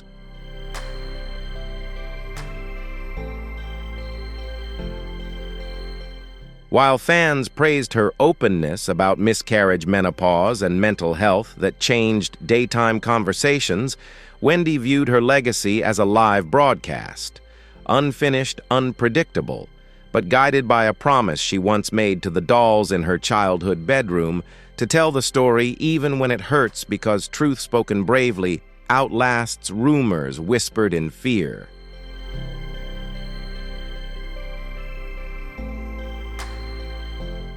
She approaches TikTok like a seasoned DJ, mixing 30-second gossip clips with cooking tips and dance challenges, yet still captivating viewers with just a raised eyebrow. Each segment ends on a cliffhanger, compelling viewers to swipe over to her podcast to find out what happens next.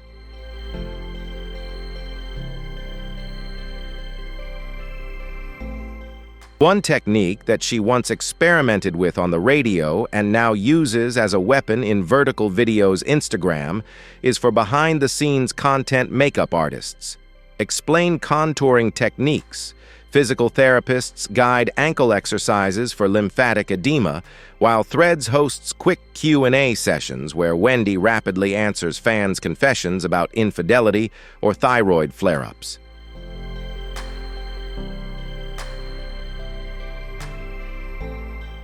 She studies audience retention charts like she once analyzed Arbitron books, noticing a sharp drop in viewers when she stops breaking the fourth wall, talking directly to the audience. "Don't leave just yet," she says. "The tea is brewing at the bottom." By splitting the story across multiple platforms, she ensures her narrative reaches every channel, turning small tidbits of information into a full content feast.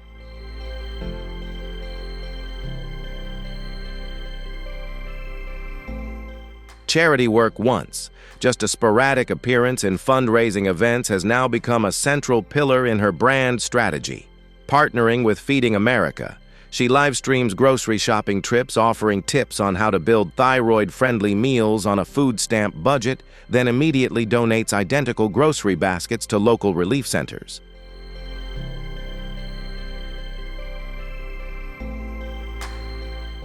From occasionally appearing on television, fundraising programs, charity work has now become a core pillar of her brand strategy. Partnering with Feeding America, Wendy live streams, grocery shopping trips, offering guidance on preparing thyroid-friendly meals on a food stamp budget, then immediately donates identical grocery baskets to local relief centers.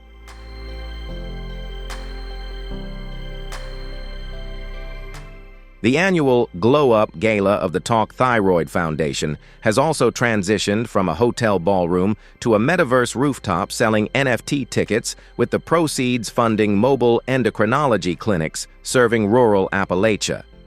Guest avatars arrived wearing stunning wigs designed by Wendy Williams Hair World, blending charity commerce with her signature style.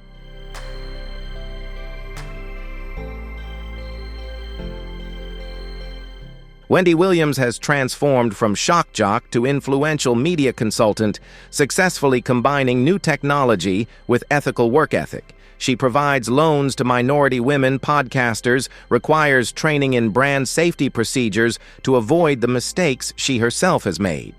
Her podcast, The Wendy Experience, has become an academic resource taught at universities where she joins in via hologram and reviews academic papers in a straightforward, candid manner.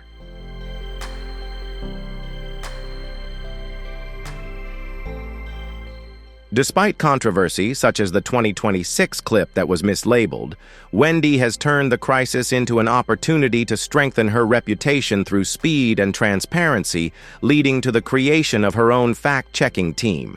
She is developing a documentary series called Unmute, which will chronicle her return to television incorporating town halls on social issues.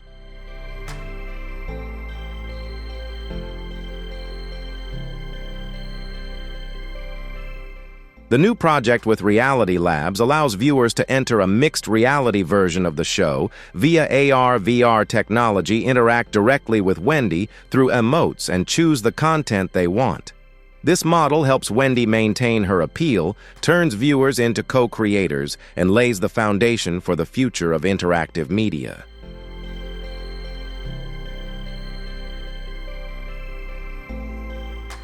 To protect her creative rights and financial independence, Wendy Williams created the Williams Wisdom Trust, which is controlled by her son, and a board of experts. The trust manages all of her intellectual property, from old radio recordings to TikTok audio clips, with two goals: to monetize her content through licensing and to fund scholarships for young broadcasters who retain ownership of their work.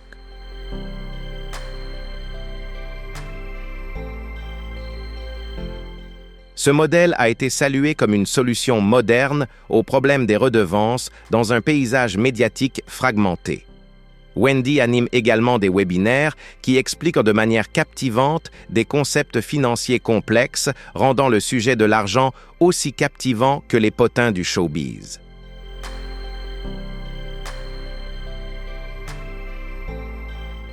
Dans sa vie personnelle, Wendy vit simplement et proactivement. Elle organise des soirées intimes avec des invités variés, des artistes aux professionnels de la santé, sans appareils électroniques, pour des discussions approfondies sur la santé et la technologie. Les soirées se concluent par des desserts rappelant sa mère, témoignant du lien entre tradition bien-être et sagesse moderne.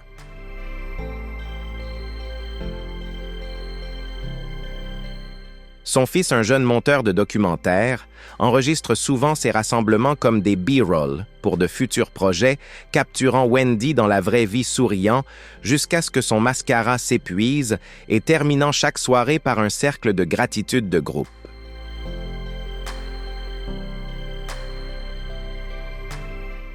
Les week-ends au marché Little Haiti de Miami avec son père assuraient la continuité de la famille. Il marchandait pour de l'oseille fraîche, puis s'asseyait sur les bancs du parc où Wendy lisait à voix haute les lettres de soutien de patients souffrant de problèmes de thyroïde qui lui attribuaient le mérite d'avoir sauvé leur vue ou leur santé mentale. Ces moments la rapprochaient, lui rappelant que l'impact ne se mesurait pas en clics, mais en échos discrets de vies transformées.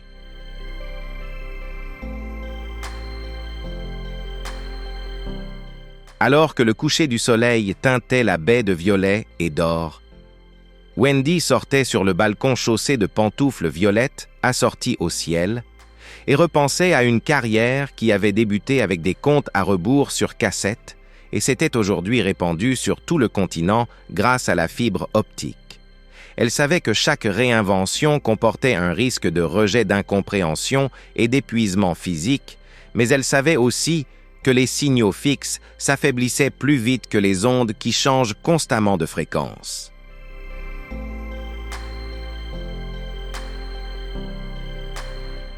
Elle prévoyait donc un ultime rebondissement des mémoires vivantes mises à jour chaque année via des entrées blockchain secrètes et non modifiables, consignant son histoire au jour le jour. La première entrée était déjà écrite le 18 juillet 1964, la fille aux poumons pleins de mots. Les entrées suivantes relateraient chaque rebondissement, chaque échappée à une crise, chaque rire partagé sur des réseaux qui n'ont jamais existé.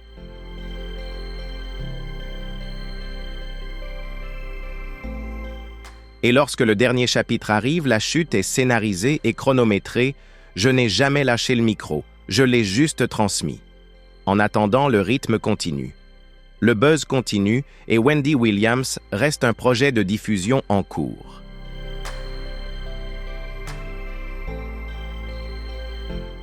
Dans un moment de réflexion, Wendy réalisa que son parcours professionnel de la cassette à la bande passante mondiale témoignait du pouvoir de la réinvention permanente. Elle planifia son héritage ultime des mémoires vivantes mises à jour chaque année sur la blockchain pour préserver leur authenticité et leur immuabilité. La première entrée consignerait son anniversaire et les suivantes seraient les étapes marquantes de sa vie, les échecs, les rétablissements et les rires qui se propageaient sur cette nouvelle bande passante.